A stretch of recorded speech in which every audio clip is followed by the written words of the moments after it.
Hey guys, welcome back. This is George, and in this video, we're going to be going over some of the most important effects in motion design, which is being able to transition from one object to the next. And those kind of effects usually are complex to do in 3D, but here in this video, I'm going to show you some simple steps on how to do that. All right, guys, so here we are. And I wanted to show you how we can morph from this object to an object like this one.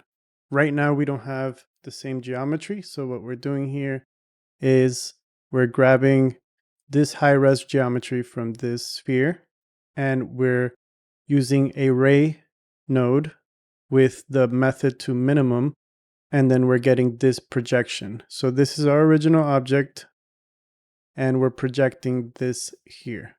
So what's super important in these kind of morph effects is that the geometry needs to be the same. If the geometry is different, you're going to have a lot of issues with the matchup. So we definitely want to make sure we have the same amount of geometry, and then we can do our fall-offs and our effects and things like that.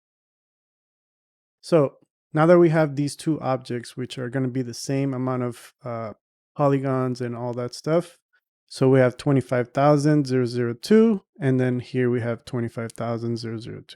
So I'm just middle mouse clicking just to make sure all of our data is the same, and it is the same on both.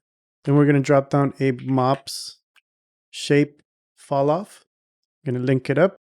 Definitely pick up MOPs. MOPs is a tool that's free, and they also have a premium version. But the free version, you can do a lot of the things that I'm showing you here. So right now, the only thing we're going to use is this fall off. And here we have a linear fall off that we can use. And what I'm going to do is scale down in the Z axis to 0.1. And then I could do a preview, and then we could see our fall off here. Let's make this a little bit bigger. Okay, another thing we can do is instead of going from a sphere, like a regular sphere like this, we can add a mountain, which is just a noise on the geometry, something like that. And then we can go into, so we have this shape here and this shape here that we want to morph into. We could do it the manual way, which I can show you real quick. Not the manual way, but the original way that you can do it. And then I'll show you a simple way to do it, which you might prefer. So we would get a point VOP. All right, we get the point VOP, and our first input's going to be the first shape here, and then our second input's going to be the projected here. So if we dive inside, what we want is to do a sort of mix using color. So, all right, the first thing we're going to do is get our mix node, and we're going to link the position to the first input. Then we're going to get a import point attribute. We'll get the second input connected to file, and it's using our position, which is what we want, and we want the result to be the second input of the mix. And what we want to use for the bias, which is going to be the blend of this mix, is going to be the CD.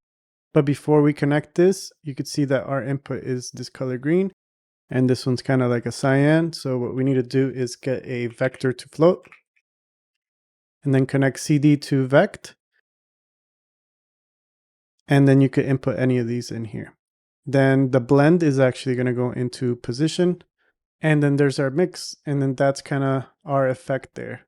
So if we add some noise here and maybe raise the frequency, you could see how that's being affected.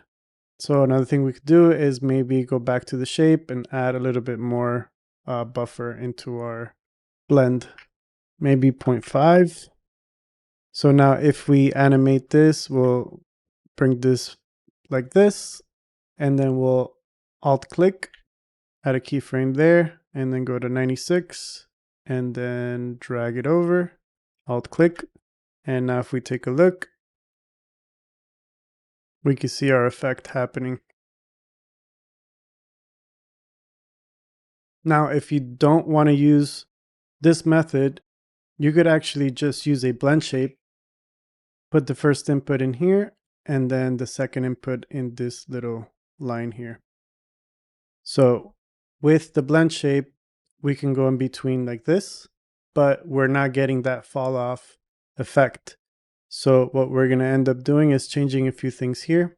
What we do is go to blend masking, put it to set from attribute, and then we'll put MOPs fall off. MOPs fall off. And then where it says from each input, we put first input.